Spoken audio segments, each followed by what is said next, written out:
Menejerman, stabil daromadim bor, har oy $100 dan investitsiyaga pul ajratmoqchiman. Nimalarga investitsiya qilsam bo'ladi? Xo'sh, keling sizni holatingizni o'rganib chiqamiz.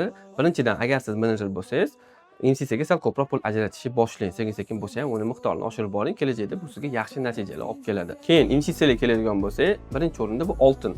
Oltin tarixdan beri yaxshi o'zini ko'rsatib keladigan instrument hisoblanadi. Qadrlari yaxshi o'sishdi va oxir payt yaxshi daromaddan beryapti. Ikkinchi investitsiyamiz bo'lsa bu aksiyalar. Men sizga blue chiplarga investitsiya qilishni maslahat beraman.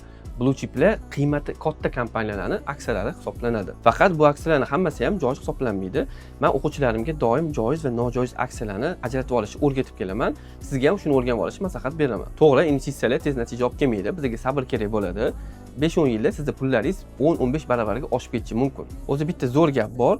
Kelajakda agar soyada o'tirishni xohlasang, bugundan daraxt ekishni boshla deb aytishgan. Aman bo'lsa, aksiyalarga investitsiya qilishni 6 yil oldin $50 bilan boshlagan bo'lsam, hozir kapitalim $300,000 atrofida. Agar siz ham katta kompaniyalarga investitsiya qilib, pullaringizni 5-10 baravariga oshirishni o'rganmoqchi bo'lsangiz, kommentariyaga dars so'zini yozib qoldiring. Men sizga investitsiya bo'yicha bepul darsliklar yuborib qo'yaman.